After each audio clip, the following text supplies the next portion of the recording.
Assalamualaikum warahmatullahi wabarakatuh.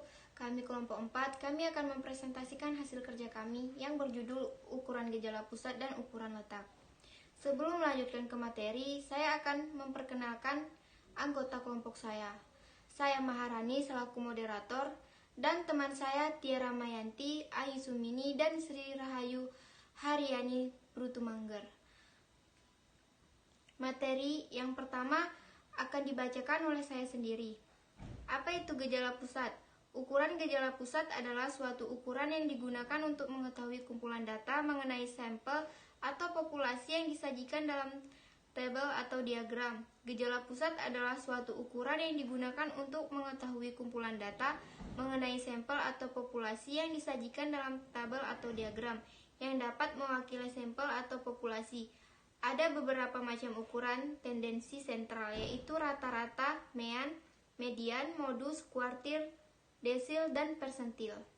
Yang kedua, ukuran letak. Ukuran letak suatu rangkaian data adalah ukuran yang didasarkan pada letak ukuran tersebut dalam suatu distribusi. Selain ukuran pemusatan, terdapat pula ukuran letak. Salah satu dari ukuran letak adalah median, yang menunjukkan nilai skor tengah dalam susunan skor yang diurutkan mulai dari yang terkecil ke yang terbesar. Materi selanjutnya akan dijelaskan oleh teman saya.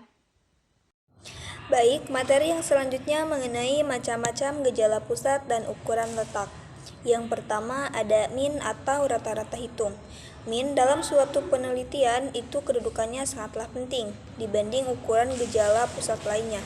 Karena hampir setiap kegiatan penelitian ilmiah pasti selalu menggunakan rata-rata atau min. Cara mencari min bisa dibedakan berdasarkan penyajian datanya. Yang pertama ada data tunggal dengan seluruh skornya berfrekuensi 1. Rumusnya X bar sigma kali X1 per N. X1 di sana adalah data ke-1 dan N merupakan jumlah dari data tersebut. Contohnya di sini seperti ada nilai statistik dari 10 mahasiswa. Ada yang nilainya 8, 6, 6, 7, 8, 7, 7, 8, 6, dan 6. Lalu langsung saja kita masukkan kepada rumusnya. Yang pertama kita tuliskan dulu X bar sama dengan 8 tambah 6 tambah 6 tambah 7 tambah 8 tambah 7 tambah 7 tambah 8 tambah 6 dan tambah 6 dibagi 10. Langsung saja kita jumlahkan. Dari jumlah data tersebut adalah 69. Berarti 69 bagi 10 sama dengan 6,9. 6,9 itu merupakan min dari data nilai statistik dari 10 mahasiswa tersebut. Selanjutnya mengenai modus. Kita tahu bersama bahwa modus adalah nilai yang memiliki frekuensi paling banyak atau paling sering muncul. Modus tidak harus tunggal, artinya nilainya bisa lebih dari 1. Contohnya nih, jika ada data 2, 8, 9, 11, 2, 6, 6, 7, 5, 22. Berarti modusnya adalah 2. Lalu jika ada lagi data 6, 7, 7, 8, 9, itu berarti modusnya 7. Dalam modus itu tersendiri ada rumusnya, yaitu MO sama dengan B ditambah P dalam kurung B1 dibagi B1 ditambah B2 dalam kurung. Nah, untuk B itu merupakan batas bawah dari kelas modus.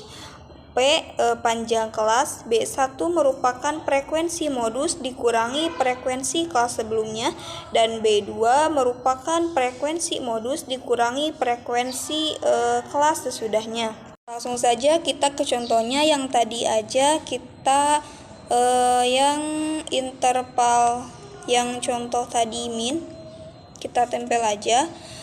Nah, langsung kita masukkan ke dalam rumusnya. Tapi sebelumnya kita harus mengetahui dulu di mana letak kelas modusnya. Untuk menentukannya kita lihat saja. Ini berarti 15. 15 merupakan kelas modus. Nah, jika sudah mengetahui, kita lanjut identifikasi B-nya berapa, P-nya berapa, B1-nya berapa. Untuk mencari B, kita ambil dari kelas yang tadi itu adalah 60. Berarti 60 dikurangi 0,5 adalah 59,5. Untuk P-nya itu merupakan interval atau panjang interval, berarti 8. Untuk B1-nya frekuensi kelas modus tadi 15 dikurangi frekuensi kelas interval sebelumnya, berarti 6. Lalu untuk B2 berarti frekuensi kelas modusnya 15 dikurangi frekuensi kelas interval sesudahnya adalah 13, berarti 15 kurangi 13 adalah 2. Nah, langsung saja kita masukkan karena udah semuanya ada. Maka kita masukkan ke dalam rumus, yaitu MO sama dengan 59,5 ditambah 8 dalam kurung 9 per 9 tambah 2.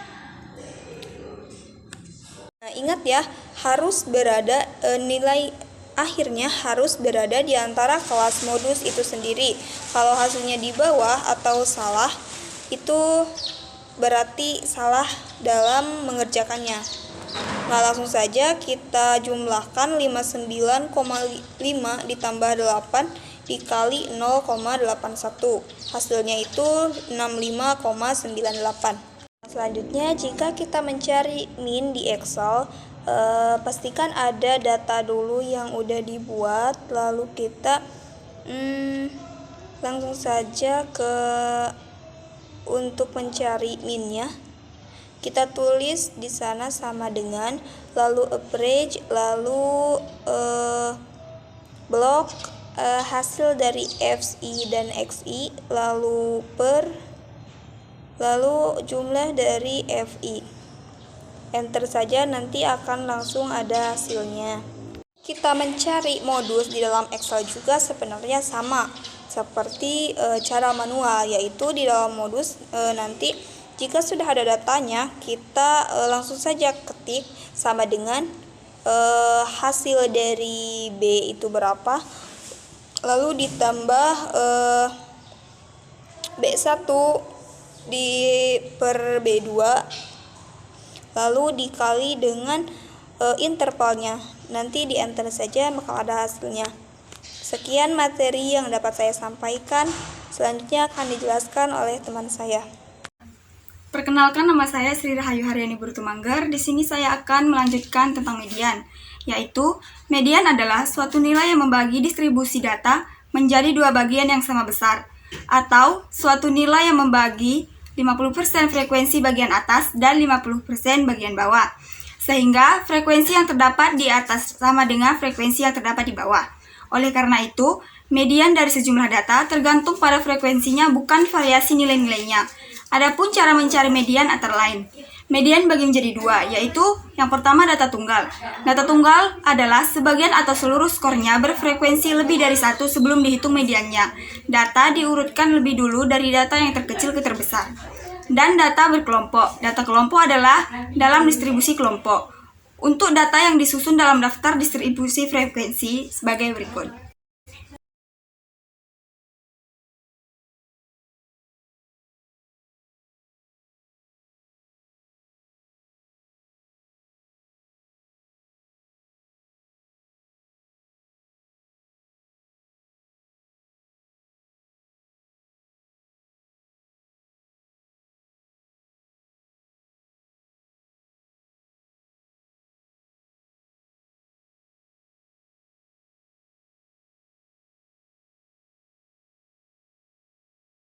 Saya akan menjelaskan tentang kuartil. Kuartil atau dalam bahasa Inggris disebut dengan kuartil adalah nilai yang membagi sekumpulan data yang teruntut menjadi 4 bagian yang sama, yaitu bagian pertama, bagian kedua, bagian ketiga, dan bagian keempat. Terdapat 3 buah kuartil yang didapati dari suatu gugus data, yaitu kuartil Q1, kuartil Q2 atau median, dan kuartil Q3. Dan adapun cara mencari kuartil data kelompok. Data kelompok adalah data yang diklasifikasikan berdasarkan kelompok pengukuran atau kategori yang sama dan biasanya disajikan dalam bentuk tabel ataupun histogram.